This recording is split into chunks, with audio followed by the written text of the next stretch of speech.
परमराध्य परम वंदनीय सदगुरुदेव पूजनीय संतजन सदगुरु कबीर साहब के बीजक ग्रंथ के उपदेश सुन रहे धर्म प्रेमी सज्जनों। सदगुरु कबीर साहब का मूल ग्रंथ बीजक है और बीजक ग्रंथ से आप निरंतर उपदेश सुन रहे हैं।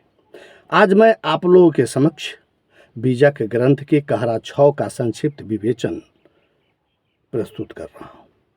इस कहरा में सदगुरु कबीर साहब उपदेश देते हुए कहते हैं कि राम नाम बिनु बिरथा जन्म गमायो से मर से सुआज्यों जहरे ऊन पड़े पछिताई हो। जैसे मद पी गांठी अरथ दे घर हूँ की अकिल गमाई हो। अस्वादे ओद्र भर धौ कैसे प्यासे ओस न जाई हो। सदगुरु कबीर साहब कह रहे हैं इस कहरा के माध्यम से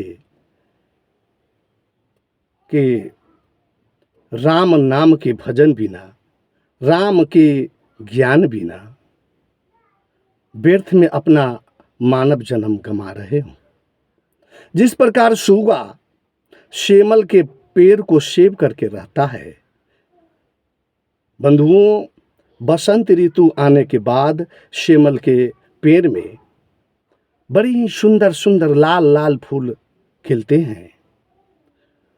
सूगा बड़ा ही प्रसन्न होता है कि जिसका फूल इतना सुंदर है उसका फल कितना सुंदर होगा, और वह सेवे रहता है। अंततः फल आता है। सूगा बड़ी प्रसन्न होता है उस फल को देख करके, और जब फल पक जाता है तो सूगा स्वाद के लिए उसमें चोंच मारता है, उसमें से नीरस रुई निकलता है। सूगा का पंख जो है उसमें फंस जाता है और सूगा निराश होकर के उड़ जाता है। लेकिन वह बेवकूफ़ सूगा फिर अगले बसंत में पुनः आता है, पुनः शेमल के पेड़ को सेवता है कि इस बार अच्छा रस और गुदा मिलेगा। बंधुओं, यही हाल मानव का है। मनुष्य के पास धन है, वैभव है, ऐश्वर्य है, सब कुछ है, पूरे जीवन आसक्ति में डूबा रहता है, उसको सेवे हुए रहता है।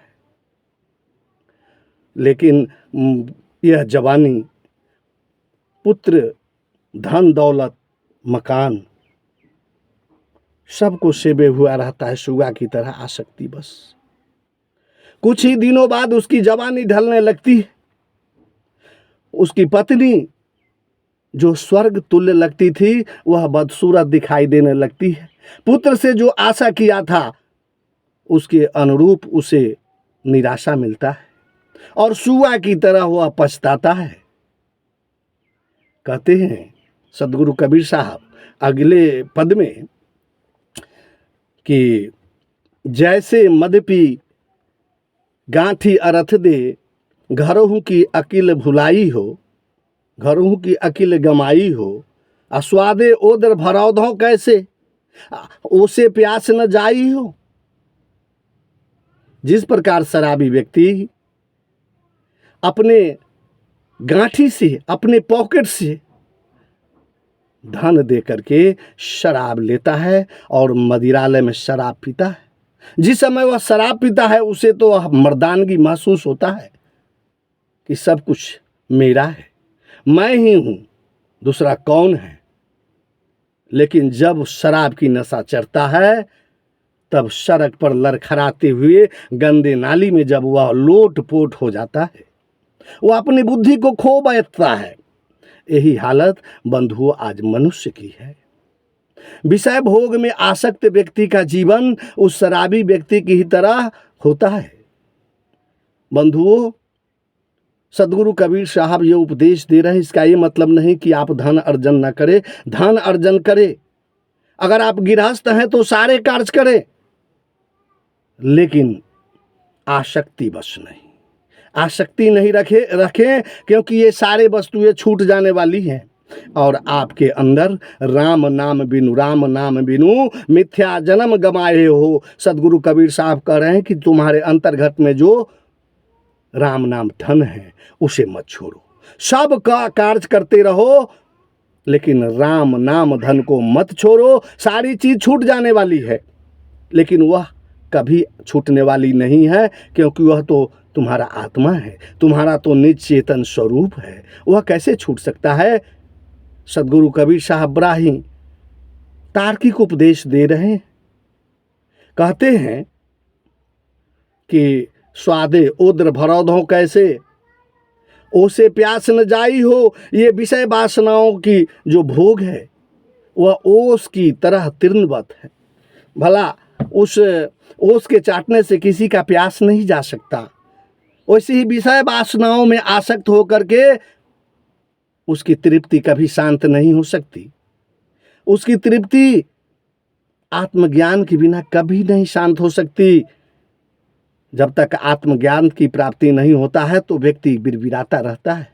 सदगुरु कबीर साहब आगे कहते हैं कि दर्भहीन जैसे पुरुषार्थ, मन ही माही तबाही हो।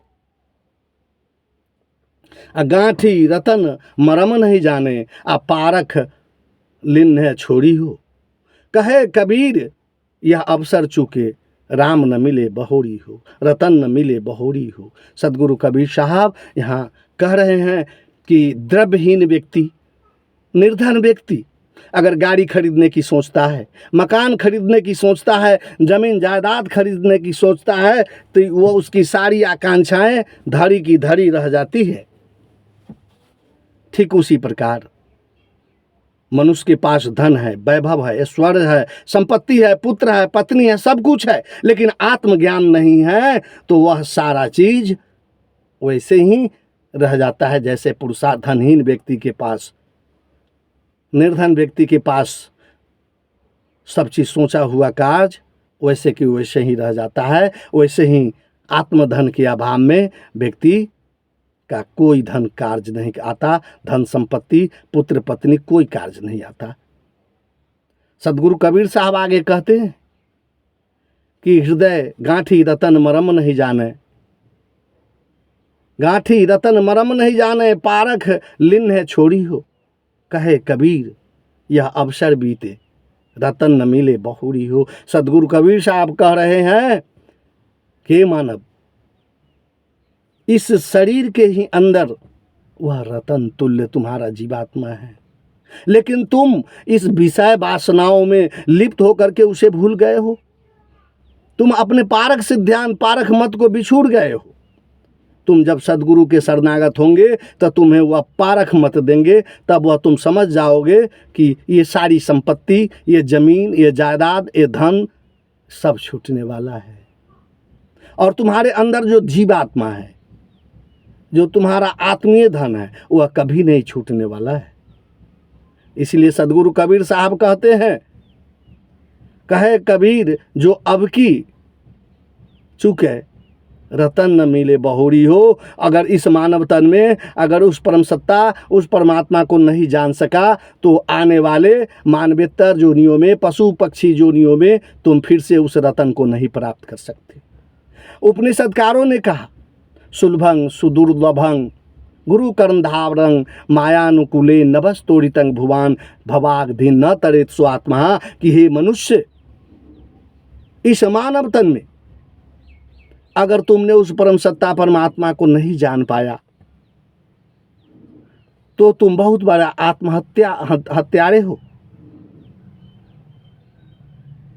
भगवान श्री कृष्ण गीता में भी उपदेश देते हुए कहते हैं कि उद्रिदात्मनात्मानंगनात्मानम अवसादयेत आत्मैव ह्यात्मनो बंधुरात्मैव रिपुरात्मन। कि ये मनुष्य है अर्जुन, तू अपना उद्धार स्वयं कर लो। तू अपना शत्रु तुम स्वयं हो और अपना मित्र तुम स्वयं हो। तुम चाहो तो इस जीवात्मा को स्वर्ग में भेज सकते हो, और चाहे तो इस जीवात्मा को नरक में भेज सकते हो, और चाहो तो इस जीवात्मा को मुक्ति प्रदान करा सकते हो। शाह बंदगी, शाह बंदगी, शाह बंदगी।